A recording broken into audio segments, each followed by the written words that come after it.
Let Robert come on and do his little. There you go. You can do your little intro now. Hey, sports fans! This is Robert with WTP Sports News. Here live for another edition of the Thursday night forecast. National Signing Day, Conference Championships. Who's going to finally get into the CFP? We'll find out on Sunday. We're here tonight. I got my man SEC Sean of the SEC Sean podcast. How you feeling this evening, SEC Sean? Pretty good, pretty good. One of the first nights we ain't had a Thursday night game of college to talk about, but we got some good games coming up this weekend. Sort some stuff out. Cool. We also got our man T1 of City League TV in the house with us tonight. How you feeling, T1? Feeling great. What it do? Ready to rock and roll. You know how it is. For sure. We also got our man FanDuel Zaya of the FanDuel Zaya podcast. How you feeling, FanDuel Zaya? Man, I'm good, man. I'm ready to get this college football talk smacking. You know what I'm saying? We back with another banger. We also got our man UT Doug in the building with us tonight. UT Doug, how you feeling? No, I'm doing good, man. I'm ready to get this thing rolling too. It'll be a great weekend of college football. Cool. Good to see everybody in here. I'm trying to see if I can find a better layout. This layout might be a little bit better than the one we just had up there on the screen. Let's go ahead and get into National Signing Day first. You got something to add, Zay? Yeah, I was just about to say UT Doug is crazy. What he do, Zay? That is ridiculous. I don't think we should say that. That sounded nasty coming out your mouth. I already know what I said, man. Sometimes I mumble. Anything with that Texas stuff don't sound good, man. I done adopted y'all as new rivals out here. You feel me? No, you should, man. You should. We should be y'all's rival. Only team that played with y'all this year. For sure. Real life. Let's bring our man Post Game in real quick. Let's also welcome our man Post Game of the Post Game 86 podcast in the building with us tonight. How you feeling, Post Game? Feeling good. How y'all doing tonight? Great. Doing good. All right. Well, let's go ahead and get into some of this talk tonight. Let's go ahead and start off with let me throw this out real quick, Robert. Oh, yeah, go ahead. Real quick, just to update everybody real quick, if you haven't seen or heard the news, James Madison has hired Billy Napier. Oh, that's dope. Okay. Good for Billy. University of Summerall has hired Kentucky's defensive coordinator and Georgia Tech's offensive coordinator. Okay. Appreciate it. So pretty good hires going on at Florida for the two coordinators, and then James Madison, I think, get it out the park pretty good with that hire. Yeah, I think so too. I think that's a really good place for him to go ahead and build himself back up again, and hopefully get him another one of those Power 4 school jobs again. I don't think he did that bad of a job at Florida. He just was up against it, being in the SEC. You know. He's an experienced guy. They've been building for this moment. They've invested for this moment. How excited are y'all about your team's early signing day recruits? Who are your 2 or 3 guys you're excited about? hey, somebody got the TV on behind them.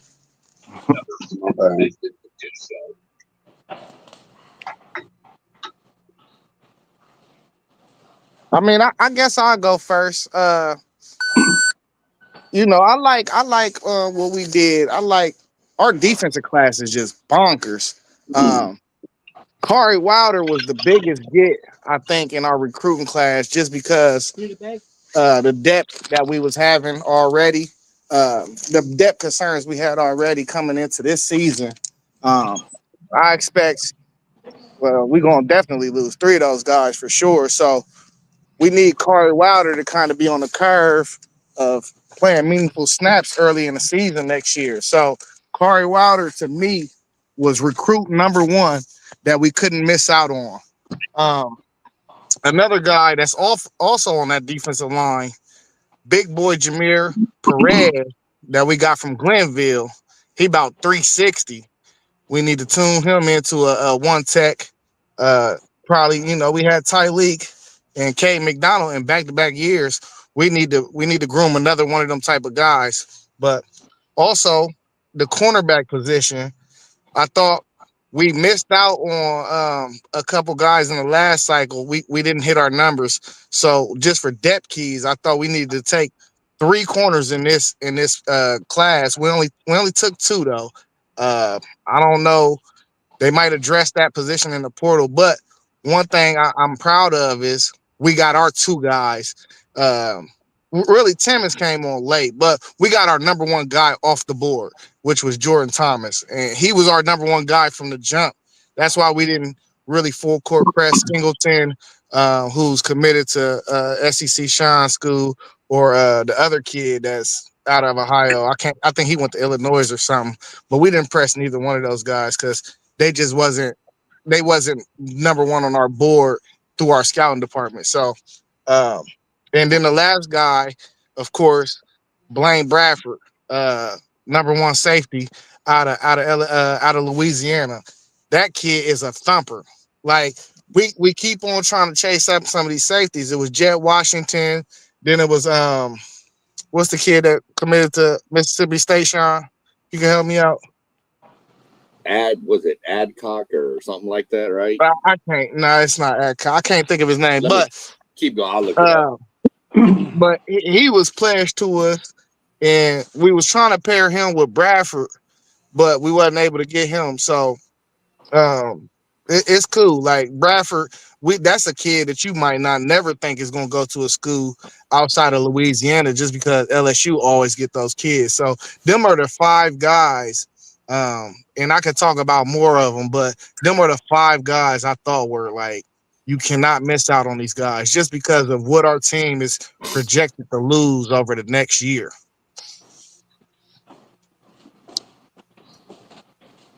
Hey, I go ahead and get mine out the way too, just to keep it at Ohio State. But I mean, y'all know me, T1, aka Mr. Homer.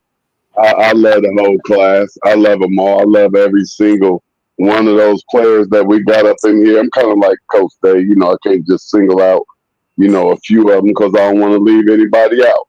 But I understand you have to pick your top ones just as they pick their top ones when they're out there recruiting. But man, it's another strong recruiting class. If we don't add another player, we have a very strong recruiting class that added depth to a lot of positions.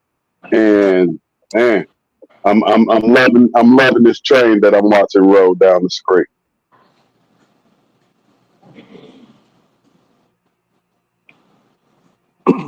It was Okay, Womack, well, Fandle, Womack. Womack. Okay, Yeah, Braylon Womack. Yeah, Braylon Womack. Yeah. yeah. nice. Um, I'll jump out real quick. I mean, I like what we got. We didn't focus on one side of the ball or the other. We're pretty balanced all the way across offense and defense both. Some of the top ones that I was really, really wanting was the kid out of California, Brandon Arrington. He's number one athlete. Projected to play safety. Could play both sides of the ball. He's another kid. We went after a lot of speed in this recruiting class. That's another kid that ran junior AAU Olympics out there. The running back, I've mentioned him in the chat, KJ Edwards out of Carthage High School here in Texas, is just you give him a seam and you're not catching that kid. He's I looked up his stats today just real quick. For the 4 years he's been a starter on varsity, he's never averaged less than 11 yards per carry. That's crazy numbers. I like the D lineman out of Georgia, Bryce Perry Wright. Like him. There's the kid I mentioned, the other kid out of Iowa Colony High School down in Texas, Warren, another elite speed guy. And I like the running back we got today. I like our running backs we got. Baxter, I like him. Our Baker, I forgot the kid's name already. I just like the depth we got at pretty much all the key positions. Plus, I'm finally glad to see that some of the linebackers we got aren't these 5'10", 5'11" guys. They're like 6'2", 6'3" guys now.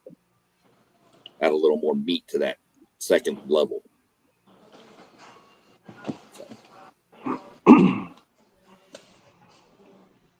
Okay. And y'all remember that commercial in the 90s? I want to say it was Ponderosa. It's a man out. He went out to eat at Ponderosa, and he cuts into his meal. And he takes a bite, doesn't say not one damn word. He just holds his fork up. Y'all remember that? That's how I feel about this Notre Dame class. I don't gotta say nothing. I'm just gonna raise my fork up. Outstanding. I take my hat off to Marcus Freeman and that coaching staff. They've continually gotten better and got the job done. This is an elite class. Getting Rodney Dunham, the defensive end. Think Justin Tuck. He's going to be a monster. Ian Primer, the tight end. I would be surprised if by the end of his career, he's not projected a top 10 pick. Just an elite athlete. Think Brock Bowers. I'm not saying he's Brock Bowers, but he's that type of athlete. This is a tight end who had over 600 yards rushing and 6 touchdowns this past season. They put a tight end at his high school at kick return. So that tells you what kind of athlete this tight end. Running backs, they nailed it. They got the kid out of Texas. Sean, SEC Sean, you know what I'm talking about. The defensive line, man, getting Tiki Hola, 6'3", over 300 pounds out of Texas. Man, they just hit it. They swish, home run, grand slam, whatever you want to call it. And then the states Notre Dame was able to get talent out of, your Texases, your Georgias, your Pennsylvanias, states like that we don't, Notre Dame does not. I'm not used to this. Under Brian Kelly, Notre Dame would get 1 or 2 good players and then a bunch of 3 stars, a bunch of try-hard guys. Marcus Freeman, just elite athletes across the board. This is, and I'm not being biased or a homer. Anybody looking at this objectively knows this is the number 1 DB class in the nation. Just outstanding job, man. Yeah, I agree, man. Notre Dame did do pretty good, man. I think you guys got top 5. I got 5 guys in the top 100 nationally, 1 in the top 10. That's pretty damn good. Texas, man, I thought they did pretty well. I mean, they signed 23 kids. Mostly on, I think they concentrated more on defense, to be honest with you, besides a couple studs that I'm really excited about, especially Jermaine Bishop Jr., nephew of Michael Bishop. He's this guy's elite, man. I mean, people in Texas cannot stop talking about this kid. He does so much. He's been a 4-year starter at Willis. I think he started off playing defensive back at first, but they put him on the other side of the ball as a sophomore, and I mean they can't get him off the field, man. I mean, this guy is so electric, and they got him a quarterback too. I say Diabell, but I think it's Diabell or something like that. Yeah, son of Raja Bell, if y'all remember that cat back in the day, man, basketball. The guy was cold. He's from Florida, American Heritage. You know, out of the 23 kids, we did sign 11 out of state, which, you know, normally I'd be like, well, that's a little crazy. But man, when you're signing kids out of Georgia that are top 5 at their position, I mean, if they want to come to Texas, bring it on, buddy. You know what I'm saying? So, but they also got another kid out of Maiden Creek here in Houston. He's a linebacker, Kosa Okapala or something like that. That kid is going to be a stud. Now, you know, Maiden Creek ain't a big time program, man, but you know they play a lot of good teams for sure. Richard Wesley, he's an edge rusher out of California. This kid's a top. I think he's one of the top 100 kids. And I'll tell you this, man. You know, I'm not big on, like I said, I'm not too big on getting too many out-of-state kids. But man, when you get a kid that's a top 10 out of California, you know, I don't know if you guys know this, man. Those kids out there, man, they play a lot of football, like competition-wise. From what I understand, I don't think they play middle school football in California. That's what I heard. Like their feeder schools to their high schools don't play football. So these kids are playing in the, you know, the Snoop Dogg League and all that. And, you know, I mean, you play any kind of travel ball, you know, the best players and best teams always find each other. So those kids are ready to play. So he should come in and do well. They did get some help on offensive line, which is good. John Turrentine III from North Crowley. He's a big athletic kid. He may get a shot, but you know, he'll be a freshman. So you never know. Besides that, man, they got a couple kids out of Georgetown, Texas, Sean, running back named Jet Walker. And I think they got an offensive lineman too. I think they had a pretty good year this year. One of the kids. That's the school that Moss's nephew plays at. You're kidding me. That's right, dude. Georgetown. Is it Georgetown? 2029 kid. Oh, wow. Yeah. Okay. Good, man. Well, got a couple of teammates going to Texas, man. So that's pretty cool. Now, one kid that Sark and his staff really seems to like is this linebacker out of California. He's a 3-star, but they really like him. His name is Rocky Cummings. I've never heard of him, but they really like him. So, you know, I trust him. Now, again, you know, 11 out of 23 out of state. Now, you know, it looks a little like Tom Herman, but not quite. Okay, because I'll give Sark the benefit of the doubt because he's been on the job for like 4 or 5 years now. He's recruited Texas really well. I don't think he's burned any bridges like Tom Herman did with the high school coaches. So getting these kids from out of state that are this good, man, I'm excited about it. And especially this Tyler Atkinson kid, man. I got to mention this kid from Georgia, dude. This linebacker, he's one of those green button kids, man. He's going to be the communicator. He's going to call all the shots on the field. He's one of those kids. It's going to be hard to keep him off the field next year, I think. I'm really excited to have him, man. Him, Diabell, and Jermaine Bishop. Watch out for those kids, man.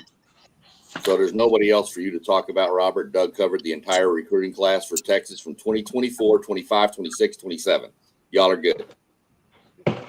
Yeah. No. I will say this though, out of all of those 23 players, 22 of them are going to be early enrollees, which is fantastic. Nice. That's what we've got. We got 29 now, and 28 are early enrollees. One's not going to be an early enrollee, and I think it's the kid from Iowa Colony because he's on their track team and he wants to try to win state in track down here too, down there. Cool. What's y'all's thoughts on Chris Henry and where might he land? It's got to be USC, man, right? He's out there in California. Lincoln Riley's gone nuts out there, man, recruiting these top 100 kids out of California, man. I mean, what do y'all think he's going to end up? I'm surprised he didn't sign with Ohio State. I thought that was a hard commit. Yeah, me Might be too. money. So I'm thinking maybe USC. That's what I'm thinking, man, USC. And they got a plethora of freaking wide receivers, man. This Booby Feaster kid from DeSoto, he's a junior, man. He freaking reclassified. He's going to be on campus next year. It's crazy. That's the only reason I don't see him at USC is because of the amount of receivers they pulled in this class. Man, he ain't going to problem. Oregon. I think he's crystal. Go ahead. He's crystal ball to Oregon right now. Yeah, I'm leaning Oregon with it, but like was mentioned in the chat with Zay earlier, receivers from Oregon don't pan out all that often. They get a lot of them too, man. I mean, Evan. Yeah, they probably don't care now that they're getting all this money. Listen, he's crystal ball to Oregon, but the kid don't need money. No. So Right.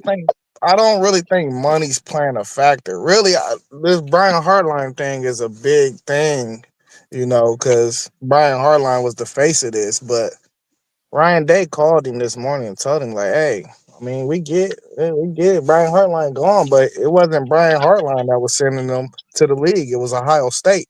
So he got some big decisions to make. If he gonna claim that he want to do what's best for his future, what future are you referring to? Are you referring to money? Are you referring to NFL potential? Because if you're referring to NFL potential and then you commit to Oregon, it won't make sense to me. No. If I'm a wide receiver and you tell me where do you want to go for your future, I'm hauling ass straight to Columbus, Ohio. Yeah. I mean, I'm sorry. You hear all this DBU out of LSU and all this stuff. It's wide receiver U for sure. I mean, it's more than a wide receiver U, but they put out more wide receivers into the NFL than any other school. I mean, and we got the best quarterback in college football. He's tripping. Like, who you want to throw it to you that's going to be better than what you be walking into at Ohio State? Like, this is a big, like, WTF. Like what's really going on? It's weird because he's been a hard commit for a while. Yeah. So I tell people, don't stress on these verbal commits till the pen hits the paper, because these kids nowadays, there ain't no such thing as loyalty anymore. Yeah, we also dealt with some variables that we felt like it was coming, but we didn't see him taking a job on National Signing Day, though. Well, that's true too. Yeah. Hey, Sean, I want to ask you something real quick, dude. Where is Elko from? Like, where's his pipelines come out of? Like, is he from? How long has he been at A&M? A couple years now. He was the DC from 2018 to or something like that. I think he left Notre Dame. Jimbo brought him down as the DC, I want to say in 2018 to 2021, and then he went to Duke as the head coach. And now he's back here, but he's got a lot of ties up in the Northeast, Pennsylvania, New Jersey and stuff. Because I'm just wondering, man. I mean, 26 kids and only 9 from the state of Texas, man. That's a little wild. I know we're losing a lot of kids. It's not 20 years ago. It's national now. It's not 20 years ago. It don't matter. Don't matter. That's just a little weird, man. I mean, he has pipelines somewhere, but he ain't made no pipelines in Texas, man. That's a little strange right now. Got one running through Carthage. Well, they do that. Well, that's a good start for sure, man.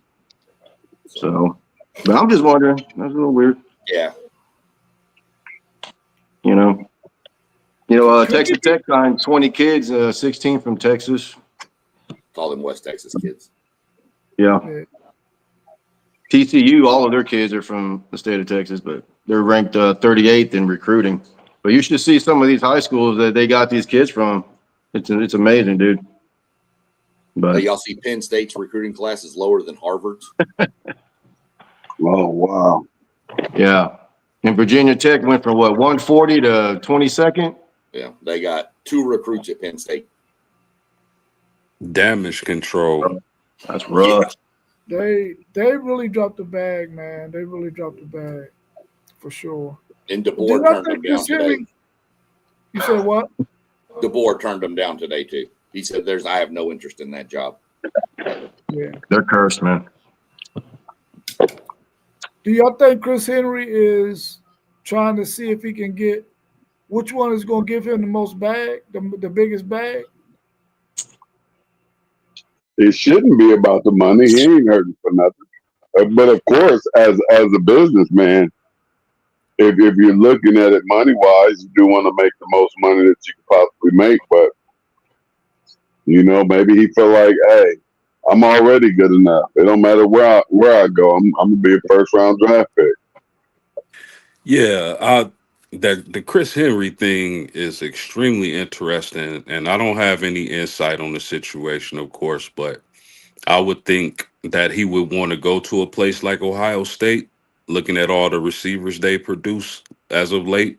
Um, but it may come down to a situation where he just wants to be closer to home.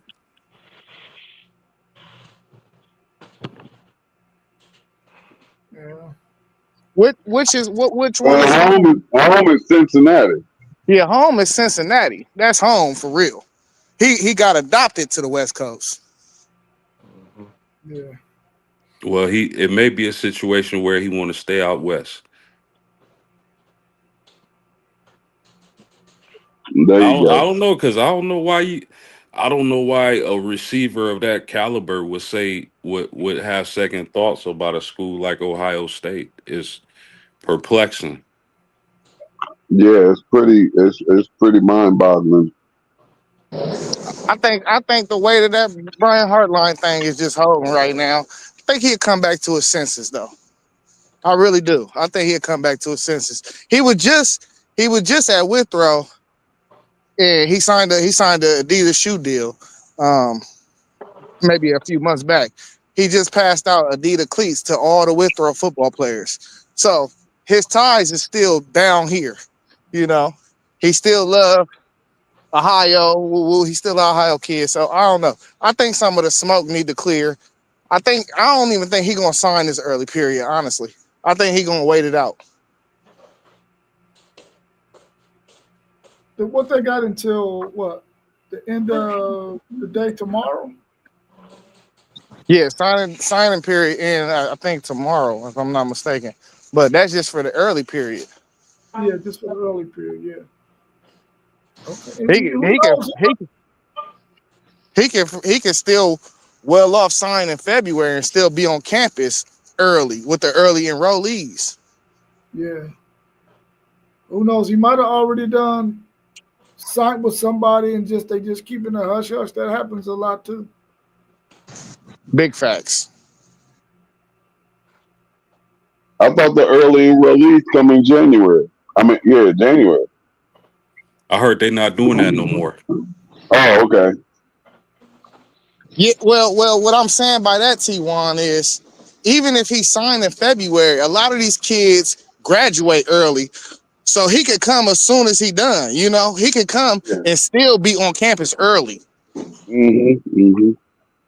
Yeah, all you gotta do is have a financial aid package and he good to go. Yeah, but that blow kind of lesson for me anyway, because Jaquaden Gilford signed.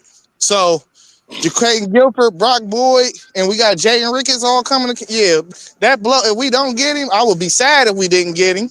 Like I'd be like, oh damn, you know what I mean? But the blow lesson, man, Jaquaden, I don't know if y'all hip to Jaquaden Gilford. That's a Fort Wayne kid post game. Mm-hmm. And yeah, it is tomorrow when signing period's over. It's a 3-day window. Find out tomorrow. But you're right. I mean, he could wait till February. He can get on campus in January and he can be with around the team. He just can't be working out or nothing until he signs. But I mean, he can still be handed a playbook,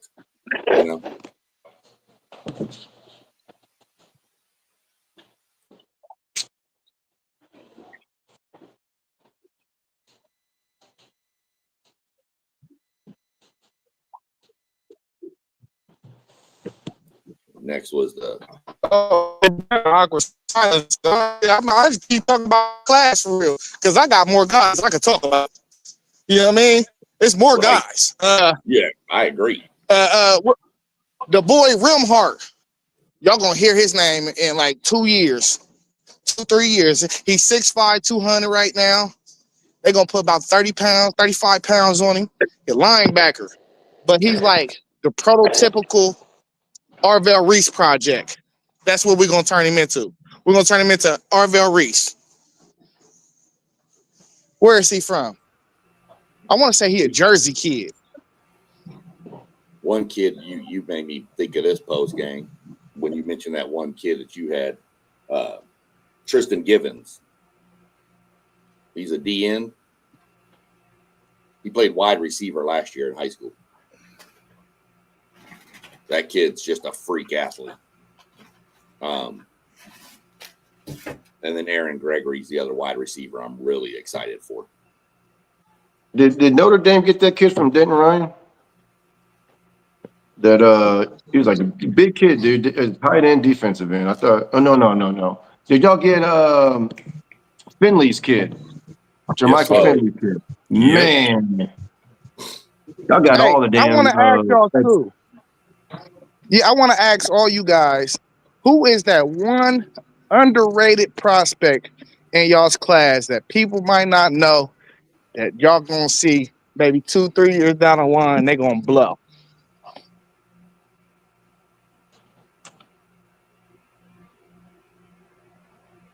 Good question.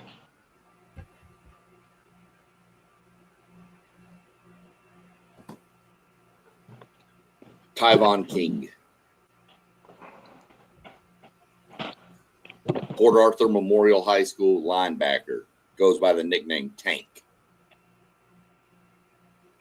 Yeah, he was on our board for the longest, Sean. I know exactly what you're That talking kid, about. Yeah. he's, what is it? I think he's a 3-star. Yeah, he's a 3-star kid, graded as a 16 or a 79. He's 6'1", 210. But the kid has no fear. Doug knows what I'm talking about when I say them Port Arthur Memorial guys are cut different when they come off the bus. Man, it looks like the scene from The Longest Yard where Adam Sandler go over to play ball with Michael Irvin. That's what it looks like comes off the bus at Port Arthur Memorial.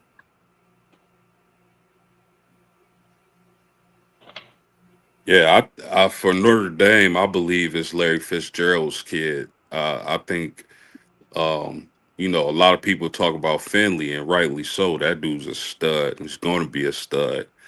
But underrated guy that I think is going to pop, it got to be Fitzgerald's boy. Underrated ball skills.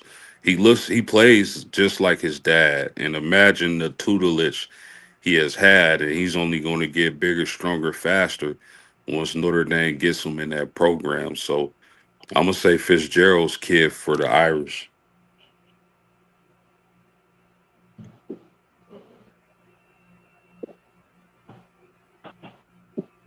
Yeah. Well, I don't know. oh, okay, go ahead. I'm sorry, man. I ain't really thought about it, honestly, man. So I'm probably gonna go. I mean, like I said, they really like this Rocky Cummings kid from California. He's a 3-star linebacker. So maybe him, or maybe this Georgetown running back. I think they flipped him from somewhere. I can't remember from where, but he was kind of a late commitment. So they saw something in him. So, and he's a 3-star too. So I'd probably go with either Jet Walker from Georgetown or Rocky Cummings out of Cali, linebacker.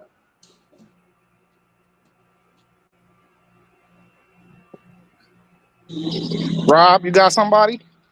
I'm gonna go with Torrey Davis. He's an athlete.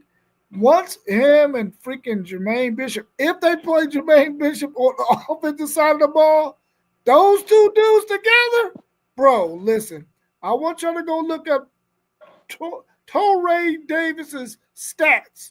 Look up his stats. This dude's stats is freaking ridiculous. He plays both ways too, I believe. His stats is ridiculous. Just go look him up. You're going to be like, wow, are you serious? This dude's stats is ridiculous. Catching the ball, running the football, the whole 9 yards. This dude is unbelievable stat-wise. And I think once him, if they play Jermaine Bishop on offense too, those two together, It's gonna be dynamic, bro. It's gonna be dynamic. My guy for me, man, gotta be Caden Gebhart, man. We flipped him today. He just got the offer maybe 2 weeks ago.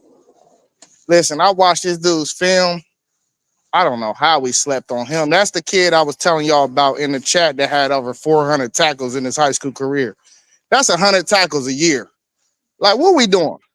Like, that's a tackling machine. They said he's out of Olentangy, Lewis Center, Ohio. We got a linebacker from there too named CJ Sana. They said this was the hardest hitting defense in the state.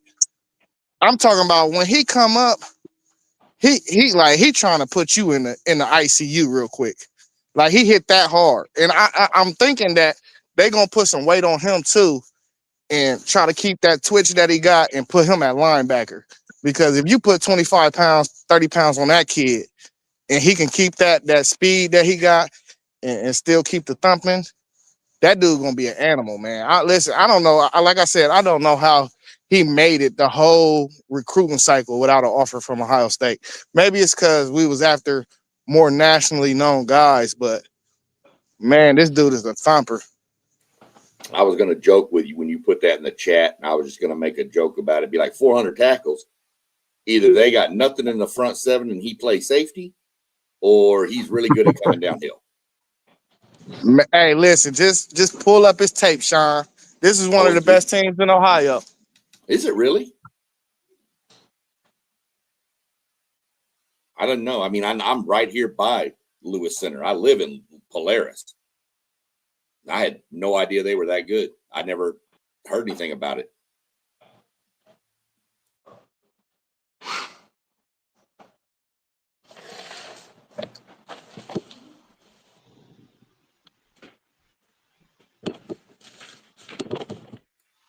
Okay, I am excited too that we got a kicker. That's always good to bring in. Our kicker sucks. Hey, well, let's. Oh, go ahead. The kid we brought in, though, he's from Louisiana. 56, 60-yard field goals, kicking the ball through the uprights on kickoffs. I'm like, okay, you got a strong leg now. Where's it going? So, but if he makes it through the uprights, I'm good. But God, we need a kicker so bad.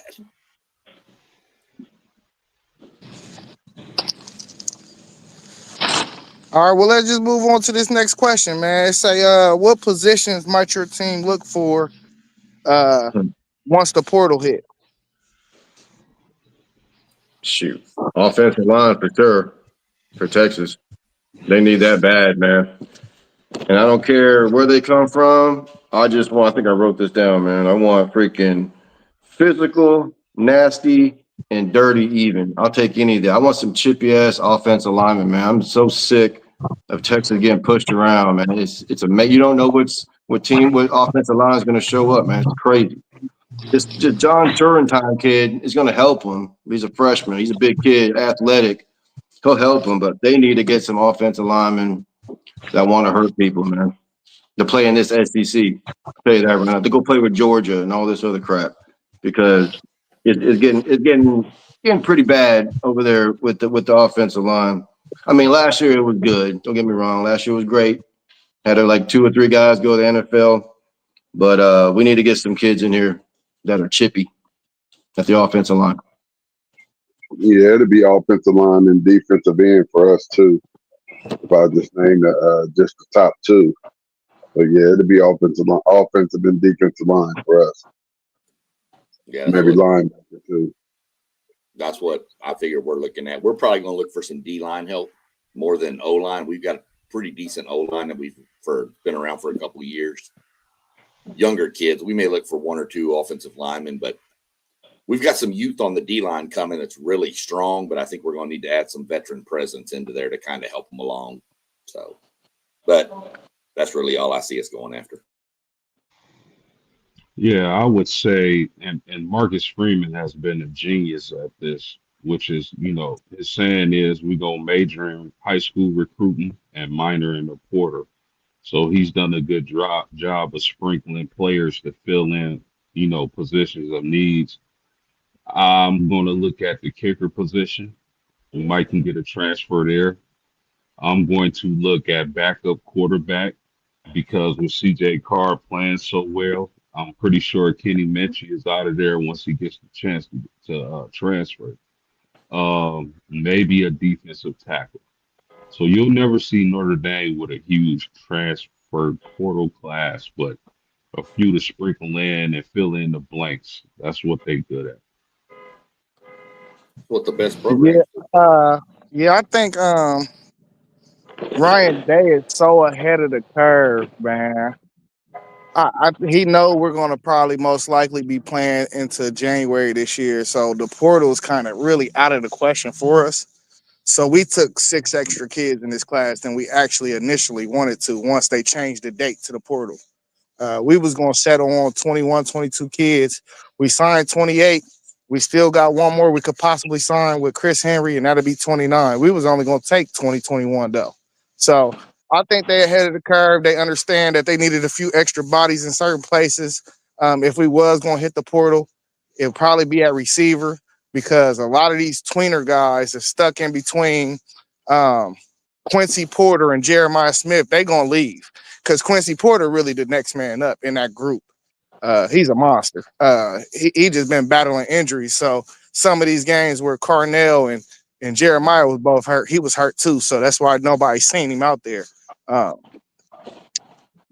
T1, I think we straight on defensive line. I ain't gonna lie to you. Like Zion Grady. You said what? I said we straight. I actually would go linebacker before D-line. I think we straight at linebacker. I think if we took anybody, they all young though. Like if it was a dog linebacker out there that we could get, that could possibly, he still would have to fight for a position. If it was just some type of dog linebacker that we could possibly get, because we losing a whole lot of experience. Yeah, but that's why Peyton Pierce been on the field a lot. I like both of them. Yeah, Pettijohn, he a monster. And Pettijohn. I love both of them.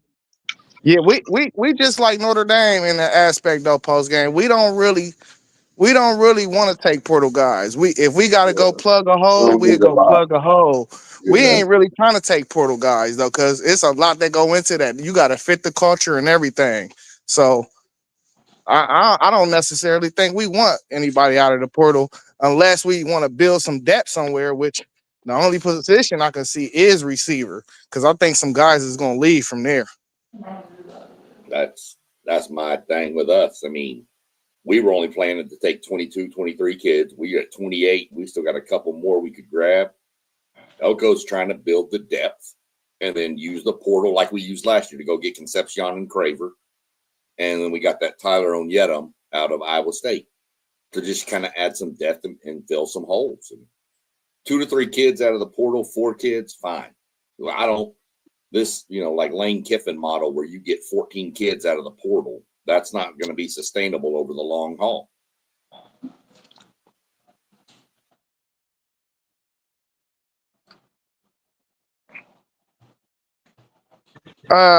The next question on the docket: what other big names have yet to be signed? How important has early enrollment become for players? Was that the next question? Yeah, that was. Yeah. The name I'm looking for is Lamar Brown. That's the next big one. Yep. Lamar Brown might be one of the only real big ones. I mean, we've already talked about Chris Henry, so that's why. But I think Lamar Henry's probably the biggest one left on the board. He's just I don't think he signs till February, to be honest. Now he wants to know what's going on in Louisiana. Is Baker for sure going to be the DC there? So that's the one I'm looking at. That's the only one that's one of the ones that we're still got our target set on, and I'm waiting to see what that kid does. I fully expect he'll be at LSU. That's the #1 recruit in the nation, right? Yeah. It'll be interesting to see what he does. Yeah, I put in the chat, I talked about Calvin Russell. Top 30 kid, I want to say. Top 7 in receiver position. He committed to Syracuse, but Michigan applying pressure to him. So I want to see what's going to happen with him because he want to play basketball and football, and that's what Michigan offering. So that'd be interesting to see how that go down. 6'6" though, 6'6" receiver, another big body, super athletic. Dude he a beast for real. They say he could play. They say he could play quarterback or safety. Damn.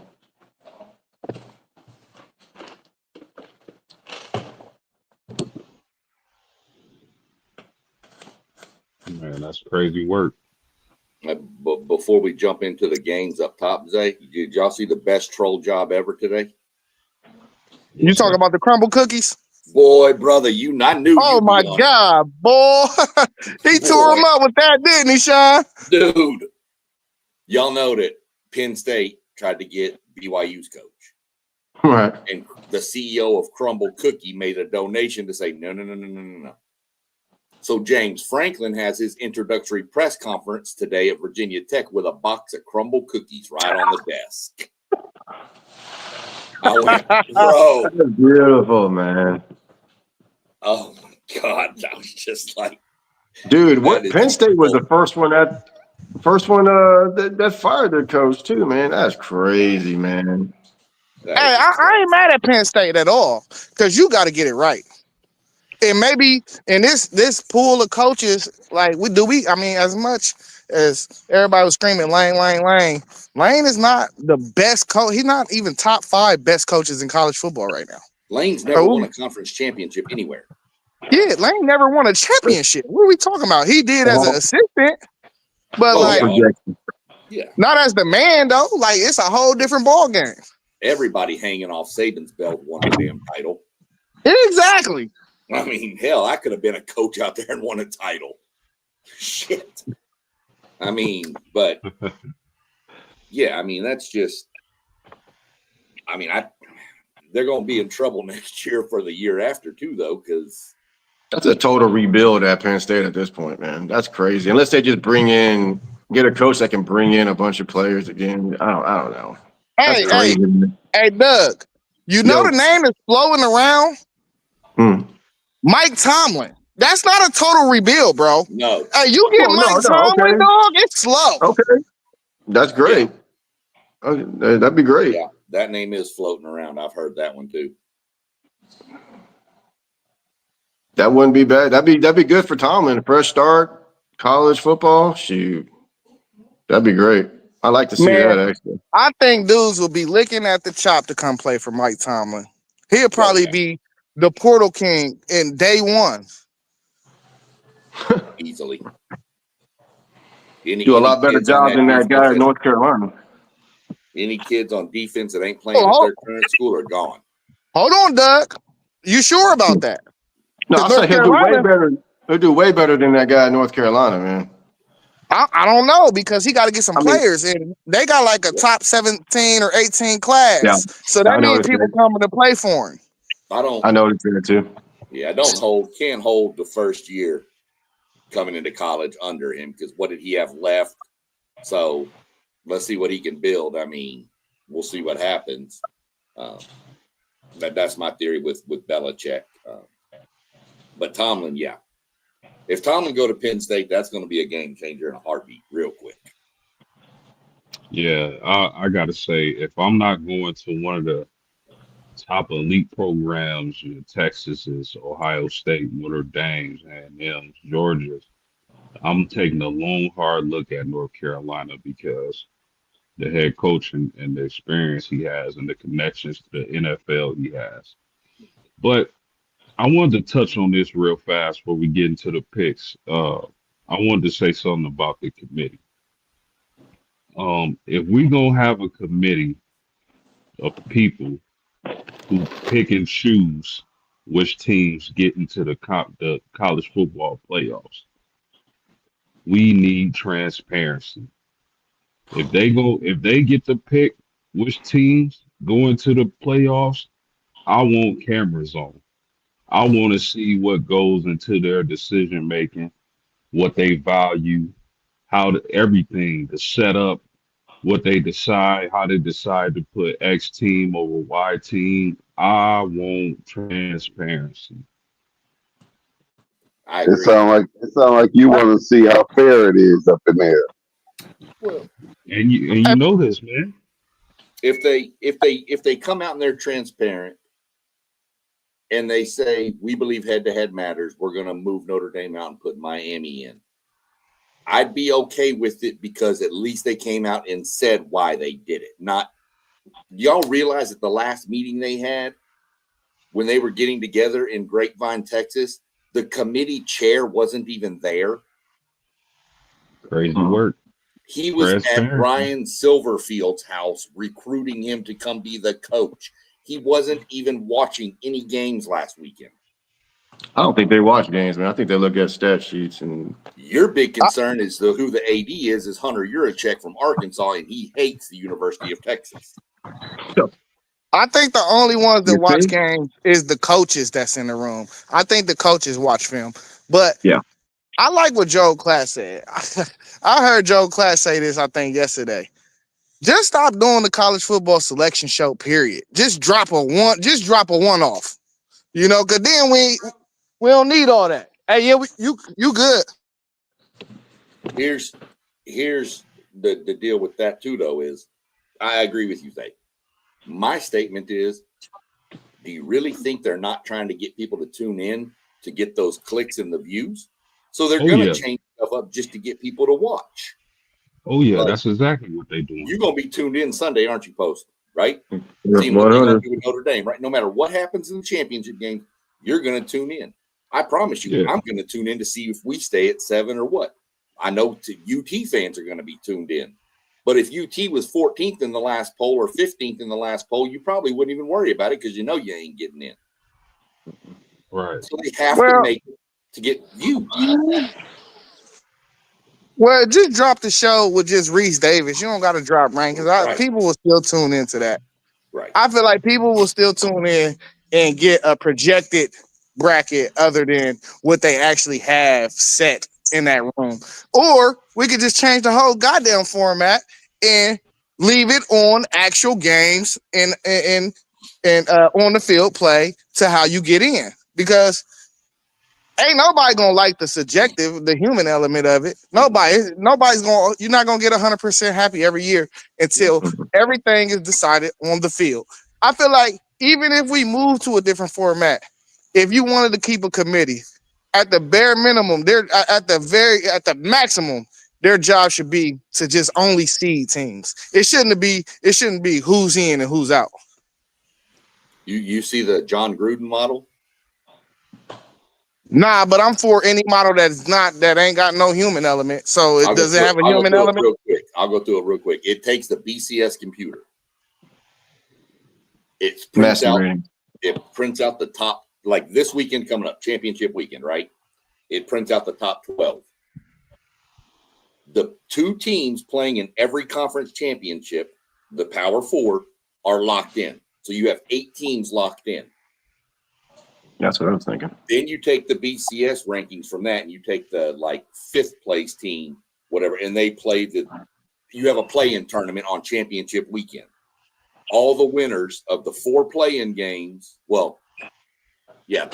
something like that. The 4 play-in games, you get them all in. It came out. I'd have to go watch it again to watch it, but you take all the champions, and then you take the rest of the play-in, and then you get the highest rated losing team from the play-in. No, there's no group of 5 or nothing. It's the highest rated loser. So, like, let's say Oregon's rated 5, and they play A&M, and A&M beats them. Well, A&M's in, but Oregon was the highest rated loser, so they still get to get in. Yeah, well, I don't like that because I don't like leaving out group of 5. I ain't a fan of leaving out group of 5. Yeah, that's just one of the things. I saw it today on YouTube. You can look and watch it and see it'll explain it a little different. But actually, the group of 5 gets to play in. I'm sorry, I take that back. Because like he had James Madison playing Oregon, and then like Tulane playing Ole Miss. Yeah, this is sports for me. So I think you always need the option to have a underdog story. Well, that's what This, this, they were in. I misspoke. They were in, but they had to win to get into the final playoff. Look, man, I'm for, improving the system. But again, I'm say this again. If you don't have human beings deciding who goes and plays in the playoffs, we want transparency. I want cameras in there when y'all deciding who 1 through 12, who 1 through 25 every single week. I want to hear everything y'all saying because what y'all got to hide? Why is it a secret? Why it feel like we gotta cross an ocean, we gotta climb a mountain, we gotta go across a desert just to get to the committee? We want transparency.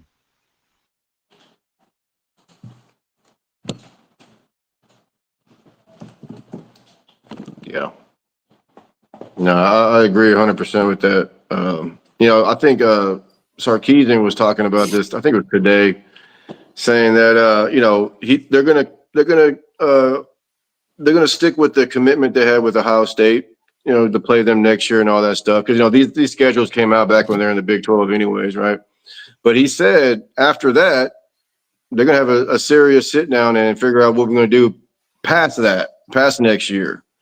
Are they gonna schedule these games anymore? Because he said that right now, like you said, transparent. They don't know what the committee really wants. Is it strength of schedule or is it record? And right now, Sark's like right now they're looking at record.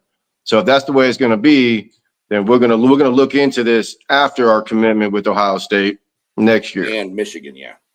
and Michigan. Yeah, He's exactly. going to go the next 2 years with what the commitments to those two, because that'll end your home and home with Michigan. bro, that's for me though, because how Texas is in the playoff right now. If Texas if y'all would have handled y'all's business and beat down Kentucky, if y'all would have handled y'all's business and beat down Mississippi State like y'all's roster suggests y'all should have, we wouldn't be having this conversation, because that's why y'all not in the playoff. It's not because y'all lost to Florida and y'all lost to Ohio State. It's because y'all didn't dominate the teams y'all was supposed to dominate. That's why y'all not in the playoff right now. I told this to Sean. Me and him are going back and forth on this, man.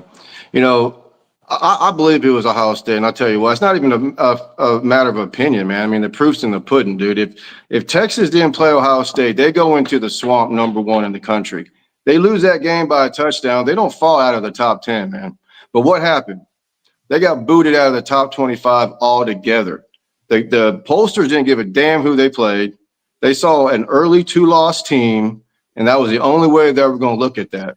And everybody knew that was a bunch of crap, because even Vegas knew that was crap, because the very next week they went to Dallas. They played a top 10 Oklahoma. It was a top 10 versus unranked neutral site. That was a pick'em game. Texas won by 3 damn touchdowns. And they barely creeped back into the top 25 after that, when they would have stayed in the top 10 if they hadn't played Ohio State. And the fact that they're the only team that's played with Ohio State is kind of crazy to me, man. I mean, I was watching Ryan Day's press conference after the Michigan game, and underneath his name, it read 11 straight victories by 15 plus points or more. Didn't say 12, it said 11. Because I know you Ohio State fans are smart. You guys know football. I think you guys know by now that y'all might have gotten away with one in week 1, because that was a damn good game. It was Texas had the ball last. They had a couple of opportunities. They didn't do it. They didn't win, obviously. But I think that's going to be the only game y'all going to play this year. I think y'all going to smoke Indiana. We'll get through that, but I think y'all going to smoke Indiana. And I don't think anybody's going to come. I don't think anybody's going to touch y'all this year. It's only going to be Texas. So, yes, that Florida loss was bad, no doubt. But like I said, if they didn't play that game in Ohio State, they would have played NC State like Tennessee did last year. Then, again, they would have been number 1 going into the swamp, and they wouldn't have fallen out of the top 10. They fell out of the top 25, man, because of 2 early losses. Yeah, I agree with you, Doug. And absolutely, if Texas doesn't play Ohio State, Texas is in the playoffs, hands down. Absolutely no problems at all. But here's another thing too. Like, you know, it's like y'all got punished for scheduling a big game like that. But I mean, a big game like that too, and it was a close game. I mean, if y'all beat Ohio State, y'all could possibly run the tables because it's just something about momentum and what that does for a team and how it can take players' play up just a little small notch. You know what I mean? So, you know, it just went the wrong way for y'all after that. But it should have been a gamble worth taking, and I don't feel like y'all should have got punished for it.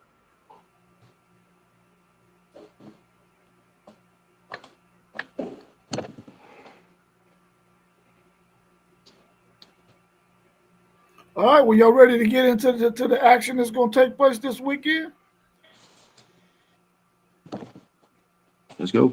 Yeah, All as right. long as I don't have to hear no more about all this, we lost to them and them and them and them and them. My text message blew up. Post game, y'all shouldn't have played A&M or Miami. Well, it is what it is at this point. So tomorrow we got number 24, North Texas, who's favored by 2.5 points at number 20.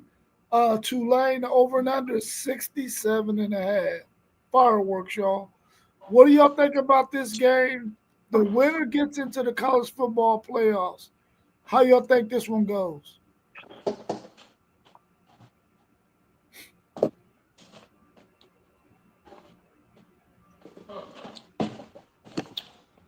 Nobody want to go. Nobody want to go. I'm going North Texas, man. That's fine. I like their quarterback too much, man.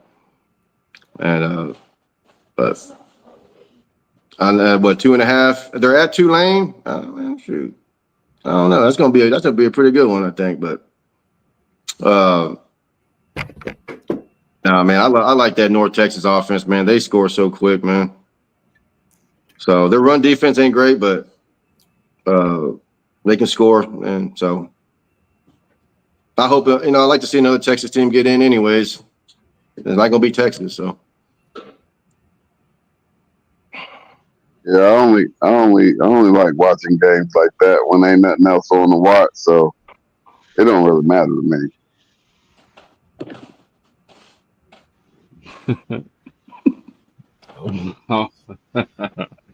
I'm gonna take North Texas in this one.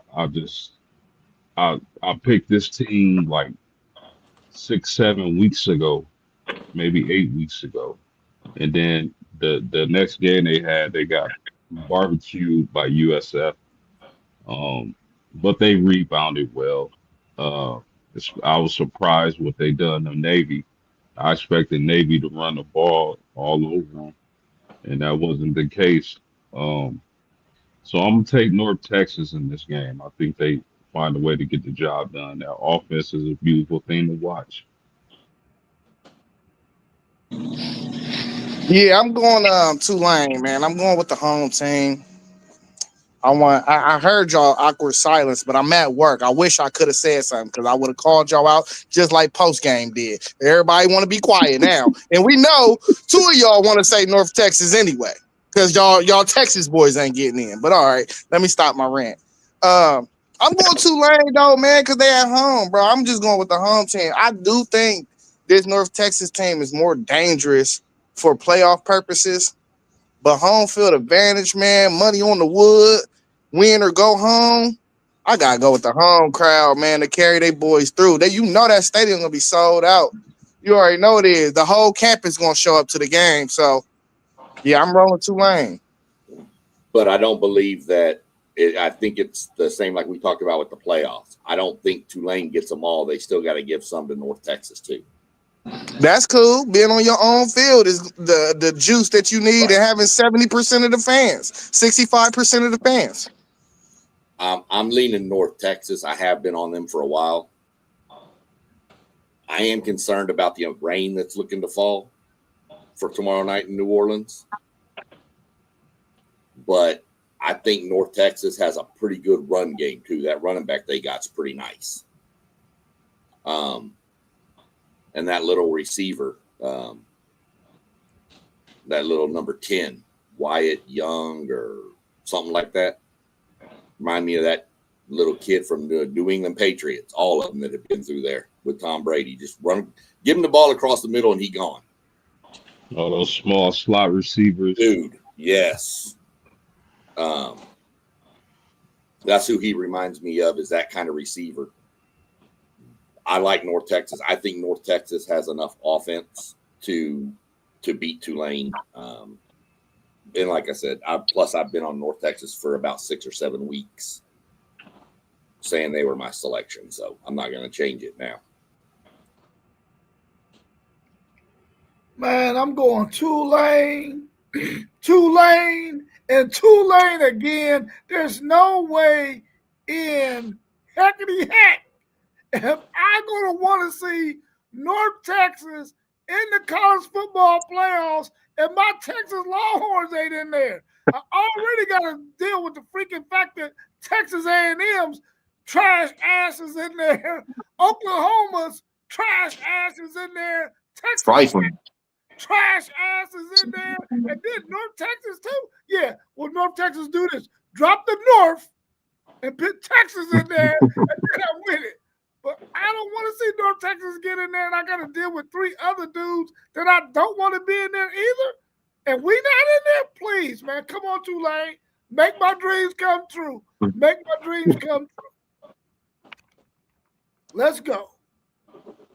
What do y'all think about Duke at number 17, Virginia, who's favored by 4 in this game? The over and under is 57.5. What's your thoughts on that matchup? Man, Virginia. Virginia. The ACC and them officials ain't going to let Duke win this game. There is no way in hell. There is too much money involved if Duke wins this game that the ACC is going to miss out on. Virginia. I've already put them down, and I placed a nice little one on Virginia. That's the lock, huh? Dude, there's if Duke beats Virginia, if I'm another school in the ACC, I'm leaving because that conference cares nothing about us. There is no way. Yeah, I'm with you, Sean. They paying them refs, bro.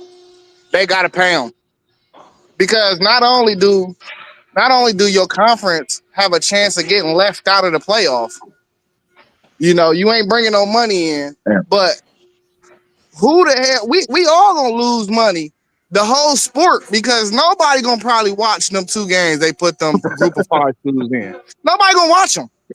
We're gonna be like 45-17, everybody taking the over. You know what I mean? Everybody gonna win a couple dollars if you just put 1,000 or 100 or whatever you got to put on it. Everybody gonna win a couple dollars. You know what I'm saying? So they got to put the fix in right now. I promise you, it's probably already in. It's probably you know, they're going to have a controversial replay. And, you know, the ACC do that where they show you the control center. They're going to have all of a sudden a glitch and a power cord going to be unplugged. You ain't going to be able to see nothing or hear nothing. And they're going to be like, nah, get the ball back to Virginia. They're going to call offsides on kickoffs and everything. Dude. Hey, Duke all the lights going to go off. Did you say all the lights going to go off like the Super Bowl? Well, just in the command center when they're doing a very important replay of like, did the ball cross the goal line? You ain't going to be able to see nothing. And then all of a sudden it's going to be, yeah, the ball did cross Virginia, and we all saw that it didn't cross the goal line. Oh, yeah, Duke better not put their hands on a player or it's going to be holding. Duke might have 95 penalties in this game. I'm about to say, what you think the over-under of how many penalties they catch in this game? Dude, we got to start at somewhere like 8. We got to. No, I'm going to start the over-under at 10. That's a lot. And I almost take the over on, and we're not talking total penalties. We're talking for Duke. I'd probably set it at 8 to 10 would be probably right. So maybe say 9, and I'm probably taking the over. Might as well just say 8-5, bro. 8-5, Yeah. 8-5. May want to go 8-5 then. I'm still taking the over. I mean, a Duke DB that might, you know, have a piece of hair fall out and touch a Virginia receiver's getting flagged. This is going to be bad. And I'm going to watch every second of it just to laugh at the crap. That's the only reason why you gonna watch that game, Sean. It's just to see that happen. I didn't even think about that, man. That makes so much freaking sense. It's kind of scary, man. But yeah, Virginia by as much as they want to, I guess, man. I mean, they're a good team anyways, but Yeah, I'm gonna take Virginia in this game. I look for them to control the line of scrimmage and run the ball with that RB, even the quarterback. I think they get the job done. Nobody can afford Duke winning this game.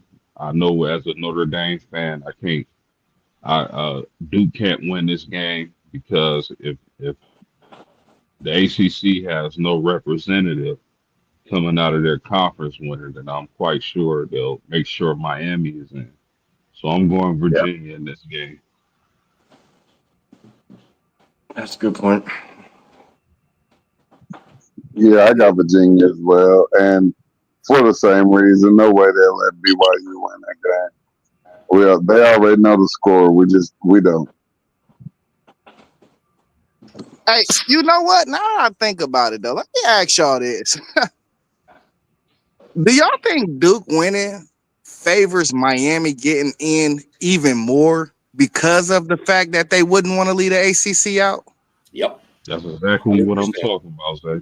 Exactly. My train I of didn't- thought was exactly that. I didn't bring it up when I was mentioning the whole fixes in for Virginia because I knew postgame was probably going to go that route. I know he thought about it. I thought about it as well. If Duke wins, Miami's getting in. I'm sorry. I hate to tell y'all that. How do they get in? Because the committee's going to jump them in front of Notre Dame. Oh, they're going to jump in. They're not going to leave the ACC completely out if Duke wins. I promise you that. There would be so much hell raised. And it's not fair to Notre Dame, to be honest. But Hey, maybe they feel like they're letting the ACC. Maybe they feel like they're letting the ACC in if they let Notre Dame in. Ain't y'all schedule heavy ACC post game? We are ACC affiliate, but I'm gonna tell you this right now: whatever affiliation contract they got with the ACC, that needs to end ASAP. They need to lawyer up and get their lawyers and handle business. Because there's no way, if me and you in a business together, we got a business agreement, how I look like advocating against my business partner. That makes zero sense. And that's a spit in the face. So if I'm Notre Dame, I'm doing everything I can to get out that contract with the ACC. I'm going to holler at the ACC or the Big Ten to replace them. Simple as that. And if I'm Notre Dame also, basketball, baseball, all that getting out the ACC. That's just me though. Yep, 100%. That sounds about fair to me. 100%. Plus, it was saying Notre Dame going in from the ACC because they play the ACC schedule and an affiliate with them. Notre Dame ain't getting the money from the ACC, and the ACC ain't getting the playoff money. That's why if Duke wins, Miami's going into this playoff. Okay. What do y'all think about number 11, BYU, at number 4, Texas Tech? Texas Tech is favored by 12.5 in this game. The over and under is 49.5. Does Texas Tech blow BYU out again like they did in the regular season? You two boys from the University of Texas better hope they do. I do. I hope they do. I don't know if they will. They're going to beat them pretty good. If BYU wins that game, you can definitely go ahead and start hanging the pads up. I know for sure. I need Alabama to lose. I need BYU to lose. I need Alabama to lose bad. Bama's not going to matter. If Bama loses and it's close, Bama's staying in. That's why it was important for them to jump in front of Notre Dame. Bama's not coming out, even with a loss. Unless they get blown out, they're not. That's what I'm saying. If they get blown out of the water, maybe. But yeah. I agree with that. I heard some analysts and I got to really think about the last show. They put Alabama ahead of Notre Dame for they was preparing for what was coming because they know Bama not beating Georgia. But I'll make my picks as I'm talking. I need Texas Tech to win this game. If BYU wins this game, that's another scenario where Notre Dame could be out. So I need Texas Tech to win this game. They're the better team. They should punish BYU. But I also could see them saying, let's stick it to Notre Dame. We don't have nothing to lose. We're going to be in the playoffs, win or loss. Let's let BYU get a W. You know what I mean? But if everything's everything, Texas Tech should win this game easily. Hey, hasn't Alabama beat Georgia like 4 straight times or something? 9 out That's of the the last. madness. Yeah. Kirby Smart has one win ever over Alabama. Yep. Now, it was the Natty. So it's a pretty good win, but still. Yeah. We'll get to that That's one. a good point. I got some good thoughts on that one too, though. But yeah, I'm sitting here looking at this, y'all. If Duke wins that Virginia game and BYU beats Texas Tech, and even if Alabama beats Georgia, you've eliminated all the at-large. That's it. Because you're getting 2 Group of 5 and 2 Big 12. And if you take 5 SEC and 3 Big 10, that's 12. Game over.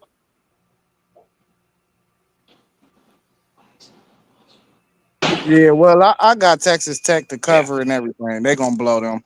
It's gonna be like 31-7. I do too. Easy. That defense is sick. Yeah. Yeah. I don't see this being any different. Even what they played last time at Tech, right? Yeah. This is still a home game for Tech. This is right there in Arlington. Come on. So. All right, how y'all feel about Alabama number 9? Excuse me, number 9 Alabama against number 3 Georgia, who's favored by 2.5. The over and under is 47.5. What's y'all's thoughts on this matchup? Well, I'm hoping Georgia beats them 35-10 like they beat Texas 35-10, because then I have something to compare 9-3 with. Because let's say that does happen, just hypothetically. Okay, here I go again. If Georgia beats Alabama pretty bad, 2 9-3 teams, Texas and Alabama, they have a common opponent, Oklahoma, and they have Florida State and Florida. They lost to Florida State. Texas lost to Florida. Florida beat Florida State. They have a common opponent, Oklahoma. Texas beat Oklahoma. Oklahoma beat Alabama. So, of course, as a Longhorn fan, I want Georgia to beat them 35-10 like they beat Texas. I need that to happen. I don't know if it's going to happen because, like you said, for whatever reason, it's just kind of like how Sark is with Smart. I mean, Kirby Smart. I mean, that game against Texas, that was a 14-10 game until Kirby Smart went Kirby Smart and did Sark like he always does. Alabama, that's kind of like the same thing with Kirby, but I think right now I want to say Georgia's playing better than Alabama. So I need them to win. I think they're going to win. I don't think they're going to win by that much that I need them to, but I got Georgia by a field goal, honestly. Yeah, man. Georgia's starting center is out for the game. Yeah, centers. Yeah, I think you can get around centers in college football, not in the NFL though. Your center, you lose your center in NFL, it's like a wrap. You're gonna lose. But man, you know Georgia got an Alabama problem for real though. Like that's a for real problem. I'm gonna go Georgia, but like I ain't gonna be surprised if Bama win. But I do not like this Bama team. I think they're gonna get popped in the playoffs. I mean, unless they get somebody like Oklahoma that can't score the ball, but it's a lot of bad matchups out there in the playoffs for them. So, hell, I mean, Georgia. Go ahead. But hell, Oklahoma beat them. Yeah, I know, but what I'm Man. saying is, I think they're gonna get popped in the playoffs. Like somebody gonna really have a way. Like, you know what I mean? Like, let me keep it PG, man. I ain't gonna say what I was gonna say, but like, yeah, I think they're gonna get popped for real. But like, this the thing though. What Gunnar Stockton am I gonna see on Saturday? You know, because I think that matters. I've seen two sides of Gunnar Stockton, but the reason why I'm gonna pick Georgia too though is he showed me more gut. Like when somebody gut check, even if he not playing well, he always make a play. So I'm gonna pick him to win that QB matchup on Saturday. Or is that game on Saturday? Yeah, on Saturday. Yeah, I'm gonna pick them. Yeah, give me Georgia in this game. I know, man, I'm with y'all. Kirby Smart got an Alabama problem. I get it. I understand. But I think beating this Georgia team for Alabama twice is going to be a difficult task. So I'll take Georgia by 7.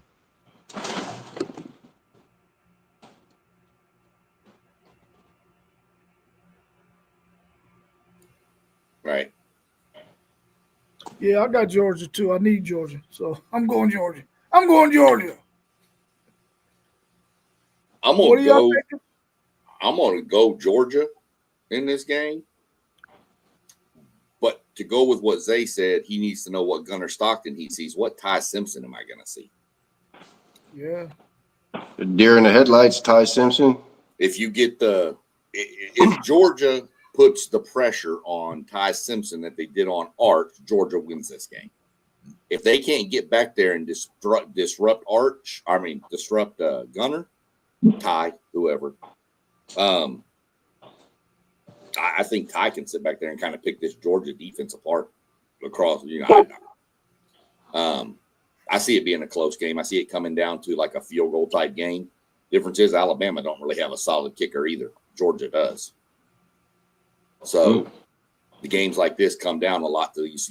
Special teams can play a lot in these games, and so I'm gonna take Georgia, and I hope the fix isn't in on this game. So.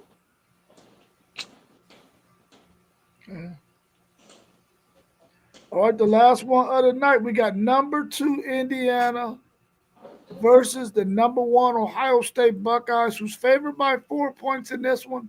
The over and under is 47.5. How do y'all see this one going? Can Indiana keep this thing close? Nope. Not close enough for Ohio State. Buckeyes all day. Ohio State boat races Indiana.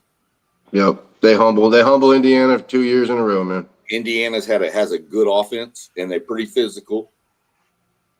They haven't seen an offense like this yet, and they definitely haven't gone against the defense like this yet. I don't think there's any hope for Indiana. Not on paper, roster wise, it shouldn't even be close, anyways, man. I mean, I like their quarterback at Indiana, but I think he's in for a hell of a day, man. Honestly. Yeah, but as we learned, looking great on paper versus Kentucky, that didn't help either.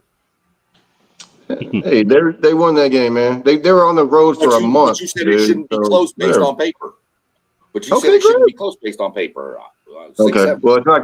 This ain't gonna be close. This ain't gonna be close, man. I don't think. Yeah, I'm going to agree with you guys. I think Ohio State just has too much firepower right now. Indiana can't match that firepower. I think Ohio State cruises in this one. Here's your side game for this too. This is the battle for the Heisman. That's true. That's true. And I like that Indiana court. What's his name? His last name? I like him, man. Yeah, I like listening to him talk too, man. He's a very charismatic kid, and he likes his teammates. He's just a really good, positive young man. But I think he's going to win the Heisman. Still want Pavia to win the Heisman just because I want to see what he does in New York. No, this is for the Heisman.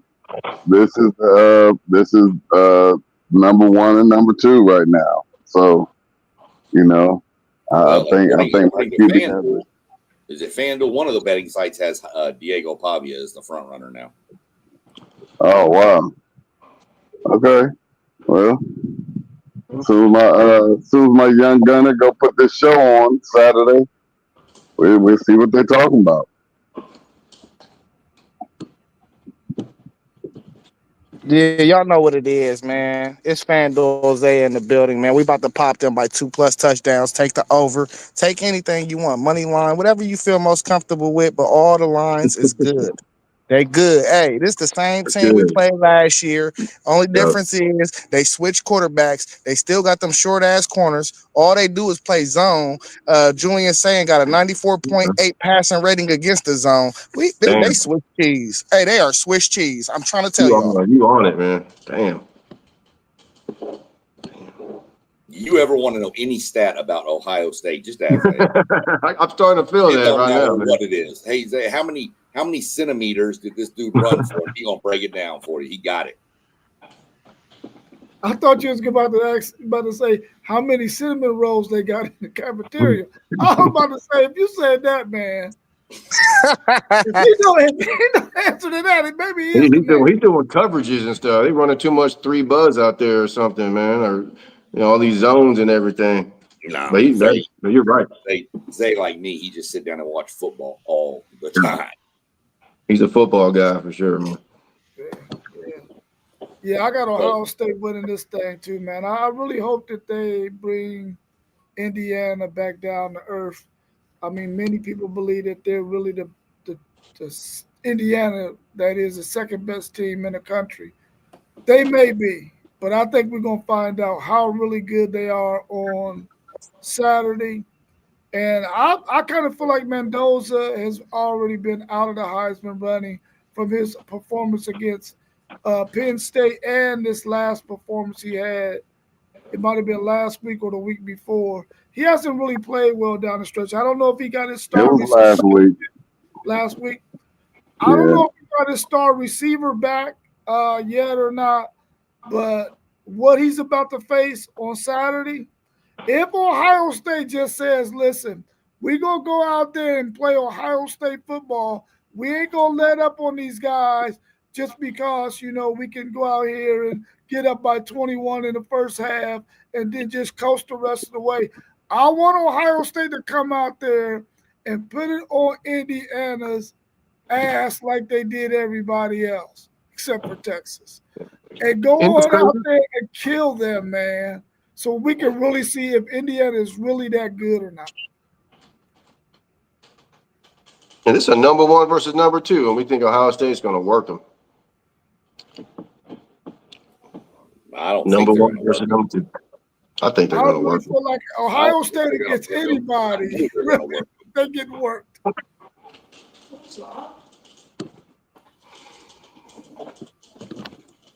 Okay, so if y'all want the lineup to how to set your weekend, here you go. Starting tomorrow at 7, you have Troy versus James Madison. Then you have Kennesaw State at Jackson State at the same time. At 8 o'clock, you get Texas Tulane and then UNLV Boise State. Saturday, your noon kickoff is BYU Texas Tech, along with Western Michigan and Miami of Ohio. Follow that with the Georgia-Alabama SEC game at 8 o'clock, Indiana, Ohio State. And when you get bored with Ohio State crushing Indiana, you can go finish the cooler of beer with Duke and Virginia because you're going to need something to force yourself to watch that game. That's coming on last. Same time as the Ohio State-Indiana game. Ain't nobody going to – okay. That's crazy. I mean, they didn't show them no love, right? That's how much they saying to the ACC. They're really giving you the finger. No shit. Well, I'm kind of shocked that the ACC championship game is on ABC. I thought they might move that to like ESPN 8 or 9, the Ocho or Nueve or ESPN Plus, or something. PBS. Well, they probably did that because the Ohio State Indiana game might get out of control. Oh, that's true. you know. So you know how that goes. Get some Let me ratings. see what's let me see what's going on with the other game. You know, Okay, I get you there. Yeah, well, They might even put a telethon on in front of the Duke Virginia game, like Jerry Lewis telethon might be on. They asking for donations. yeah. So you got something going on tomorrow, SEC Sean? Yeah, we're gonna run part 3 of our NASCAR for Beginners series. We're gonna talk about different styles of tracks, point systems, how that kind of stuff works. My buddy Adam from up here in Columbus is gonna jump on with me, live with me. He's got some questions. You know, we've got the chat. We're all in. Shoot your questions over, or if y'all pop in to watch tomorrow, you know, pop them into the comments over there. I mean, I'll understand if y'all don't watch tomorrow because y'all too busy watching Kennesaw State and Jackson State. It's cool. I'll feel really upset if I get dissed for that game, but that's fine. Shit, I'm watching Dickinson North Shore after they play tomorrow. They play Saturday, don't they? It's Saturday? I don't know. I didn't check the schedule. I'll look. I'll be watching that on my phone. But yeah, we're going to do that tomorrow. Like I said, different tracks, how the playoffs work, how the point systems work, how to get into the playoffs, just things like that tomorrow.